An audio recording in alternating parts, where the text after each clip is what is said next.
Welcome back to the Grand Solar Minimum channel. Today is July 23rd, 2019.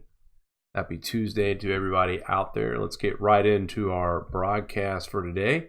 Our evening edition here at the Grand Solar Minimum, where all the links to tonight's topics will be displayed here so you guys can go back and re-verify for yourself. Our solar wind speeds are sitting at 421.8 kilometers per second with a density of 1.9. KP indices right now are sitting at a 1 with a 24-hour max of a 2. And taking a look at our sun, we do have a sunspot number 11. This is active region 2745. It poses no threats to any large solar flares. Also, this breaks a long consecutive streak of days without sunspots. We have now hit the reset button, but still sit at 132 days in 2019 without sunspots. And taking a look at our TCI, it has gone up just a little bit. We've been seeing readings in the 2.76 range, now jumping up to a 2.83. Remember, the record lowest cold minimum was 2.05 in February of 2009, which was the last minimum that we went through, just a regular minimum, not a grand solar. All right, let's go over to the space weather section here at the Grand Solar Minimum channel. Taking a look at our planetary alignment. And here is pretty much our solar activity is very, very quiet. KP is not getting past 2. Looking at the SDO in motion, we have a couple of areas to watch. Nothing really crazy, though, as far as coronal holes go. So nothing to expect any kind of geomagnetic activity or solar wind speeds unless we get some kind of freak CME from any active region. But right now we look all good. And taking a look at around the eastern limb, where that area of coronal hole I thought we'd have to worry about is now approaching and pretty active towards the negative 180. So we'll keep an eye on that and see if there's anything that comes out of this. But a little bit of action coming around from the eastern limb from our sun, so we'll keep our eyes on it right now. The current space weather has been quiet. It will continue to stay that way. And let's take a look at our TSI readings here for this appears to be July, bear with me, July 14th, 2019.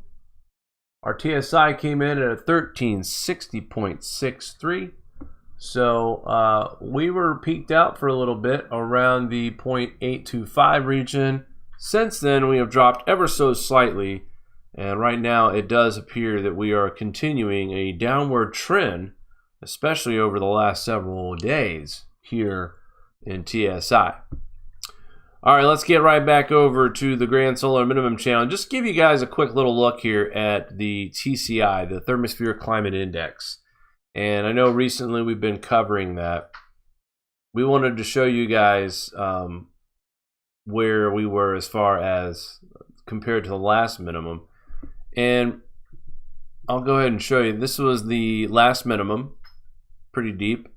And here we are heading into this current minimum, which is predicted to bottom out still. So we are just at the beginning of solar minimum of solar cycle, beginning of solar cycle 25 here within the next 6 months or so. All right, let's get right to it, guys. We got some news to cover around the world, like always. We'll start off with watchers.news. They always seem to have the most coverage as far as worldwide headlines. South African Weather Service issued severe weather warnings and watches for part of the country as an intense cold front currently positioned southwest of South Africa is expected to make landfall overnight, July 22nd into the 23rd, which was today, with a second front following closely. The cold fronts are expected to result in significant drop in temperatures, windy and wet condition, as well as snow in the western and southern parts of the country. Now, again, it's winter in the southern hemisphere, so this is not too unusual to get African southern snow at this point of the year. It's very hot to the equator in the northern part of Africa, make no mistake. Cold, wet, and windy conditions will be felt first in western and North Cape on Tuesday, July 23rd, and will spread into the central parts of the country by July 24th. with a significant drop in temperatures. The fronts are expected to be accompanied by strong winds from July 22nd through the 24th over the western Cape of central and western parts of northern and eastern Cape provinces. The strong winds, reaching around 40 to 46 miles per hour, could lead to damage of settlements, both formal and informal, possible structure damage, especially temporary structures, interruptions to power utilities, as well as an increase in travel times due to falling trees, reduced visibility from the dust storms. Susceptible roads could also be closed during this time, SAWS meteorologists have warned. This past weekend saw some snow reaching the ground in various hilly areas in the Western Cape. Further snow is expected once again in similar areas starting Tuesday evening, that's tonight, and possibly reaching more than 3.9 inches in places. Karoo Hogland is the area they're predicting the snowfall, as well as Cedarburg and Langerburg as well. This could lead to icy roads and possible loss of vulnerable livestock, as well as non-major passes being closed for a short period of time. The snow is expected to spread eastward into the Eastern Cape by Tuesday evening, reaching Schneeberg and southern Drakensberg. The rainfall will mainly be confined to the western and southern parts of the country. Western, northern, eastern Cape will be clear by Thursday, July 25th. But the bulk of the rainfall will occur in the western parts of the Western Cape on July 23rd today, and could be heavy at times, leading to flooding of roads and informal settlements, as well as causing major traffic disruptions. There is also the possibility for rock slides and mudslides as well. And we have reports here, local time. Here we see different cities, heavy rain, reporting flooding. Flooding just about everywhere in local time, damaging winds. Coastal flooding as well. Cape Town dams refilling thanks to this rain. Lots of useful charts and graphs here. Check out watchers.news for the full details of this story, brought to you by watchers.news. And intense cold to severe flooding, death toll in India and Nepal and Bangladesh surpasses 300. This is continuing coverage from this region. Take a look at this picture, says it all, folks, unfortunately. See if I can zoom this in a little bit. This is what we see right here. Inland, flooded, coastline. And right now, if it wasn't for the trees, we wouldn't be able to see this line right here. So the situation just goes from worse to even more complications with flooding. Death toll is rising now. Vast parts of the eastern India have been affected by heavy rains and floods over the past 2 weeks, claiming the lives of at least 200 people. 7.27 million people have been affected. 102 have lost their lives in the state of Bihar. 3.8 million were affected and 64 million killed in Assam. 32 died in Uttar Pradesh. Several in Tripura and Mizoram. Tons of footage here, folks. Heavy rains in Bangladesh have left 47 people dead, at least 90 dead in Nepal. The water levels of two rivers, Padma and Jamuna, are increasing as reported by the Bangladesh Water Development Board. Authorities are finding it extremely difficult to provide relief supplies to the affected people. According to the Deputy Commissioner of Bogra and District in Bangladesh, there are ample relief materials, but the main issue is to get relief to the people. There is an immense shortage of transportation facilities to cover the regions that are submerged underwater. The floods in Sharagang and Tangail regions may cause havoc together with four other regions as well. And here is a look at tropical tidbits with the amount of moisture that is expected in this area. And these are the kind of maps we were seeing here for the lower 48 back in the spring, April, May, and early June, where it just felt like the rain just kept coming down. The yellow indicates along the lines of close to 2 feet of rain to fall within the next 14 days in this region. So not only have the flood rains have been coming down for several weeks already, they're not going to let up at any point. And the flooding is going to continue to get worse. And right now, this is turning into a really big crisis when it comes to getting relief aid to people who need it right now. As you can see right here, what roads? Where are they traveling? This is all boat area now. Leave the link in the description on the website. And Ubinus volcano, strong volcanic ash pushes up to around 31,000 feet in Peru. The explosion ejected material on the slopes of the volcano. Volcanic ash rose about the height of 31,000 feet above sea level, drifting east and southeast. This happened at 2300, actually 434 UTC on July 23rd, 2019. This is now the second eruption since July 19th. And the July 19th eruption was impressive by itself. 43,000 feet was the first ejection, ash plume. And of course, today is 31,000. That just missed the threshold of most climate impact as far as the ash cloud goes. It starts at 32,000 and goes up. Obviously, the higher up the ash cloud is, the more problems we're going to see. When you're talking about 50 and 60,000, 70,000, 80,000 ash plumes, that's where we could see a really serious effect on the local climate around that particular region. When you start getting over 120 or 110 to 120,000, now you're talking about climate issues for multiple parts of the world as well. So we haven't seen that big of an eruption just yet. But as I've stated before on previous programs, if you've read the book Upheaval by John Casey, which by the way is available at Amazon, check out the link on our website here. Next to the articles, you'll see it along with David Dubine's new book, Climate Revolution. But in his book, John Casey talks about the prediction of a major VEI, I believe 7 or higher, of between now and 2037. And we have definitely seen an uptick in volcanic activity as well as earthquakes.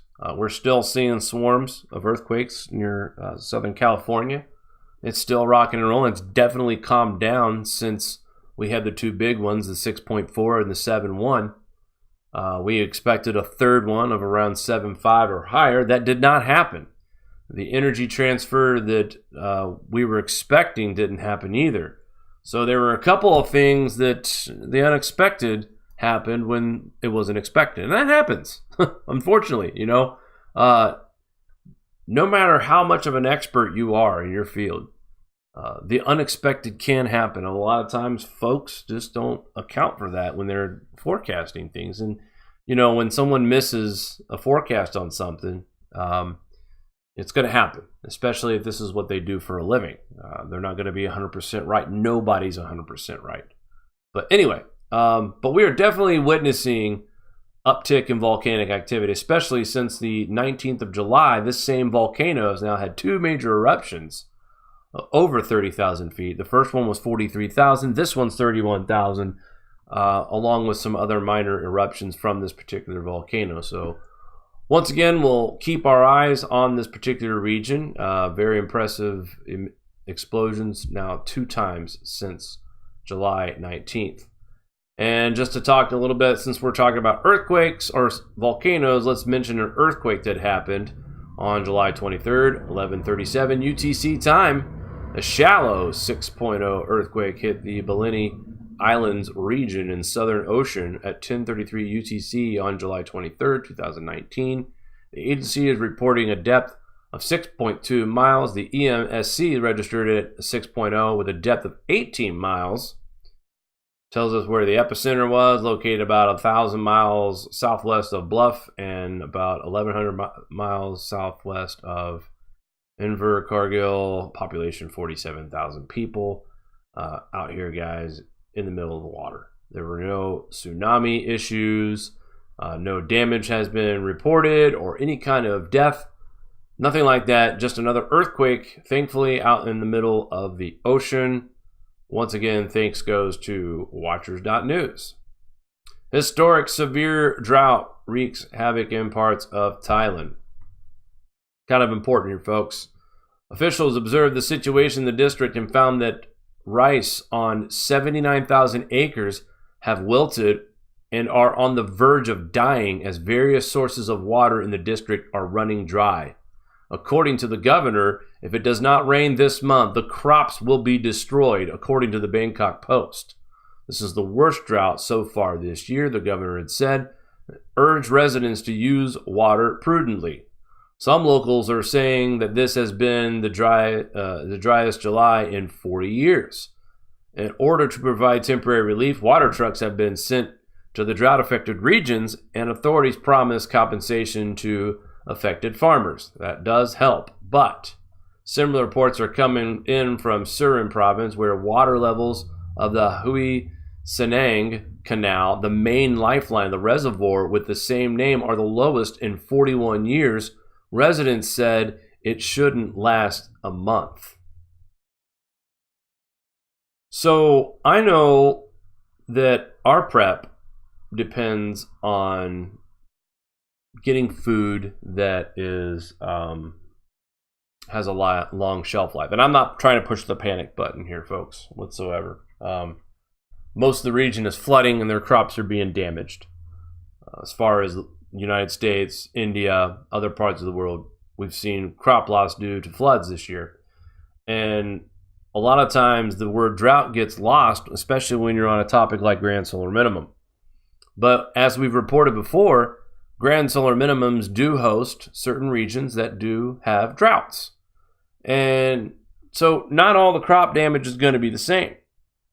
Nonetheless, we're experiencing it in many parts of the world. And we've been talking about this intensely now for the past couple of weeks. And every time we turn around, we also continue to see more crop damage in other parts of the world. The situation does not appear to be getting any better as well. I need to go on puppy duty. So, The puppy Jake. somebody's doing some paperwork out here, I guess. Sorry about that. All right, so point I'm trying to make is that one of the most important, now this is just one region. I'm not trying to, like I said, I'm not trying to push the panic button here. But it is a little concerning when we see rice crops threatened as well. We always figure that that's one crop that just doesn't get damaged or you can do anything to kill it. But this crop here, about 80,000 acres, which is nothing, honestly, folks. It's a drop in the bucket compared to the agricultural acreage that we cover here in the U.S. and other parts of the world. But still, something to pay attention to, as a drought-stricken area may not be able to produce its rice crop this year. And this is just another story to add to the headlines that we've covered this year over and over again about crop loss due to floods, drought, you name it. All right, guys, sit tight. We'll be right back after this quick little tiny break. Don't go anywhere. Do you like this show? Give us a thumbs up. Want to support us more? Share to your favorite social media platform. Buy a t-shirt or become a Patreon. All links are in the description below.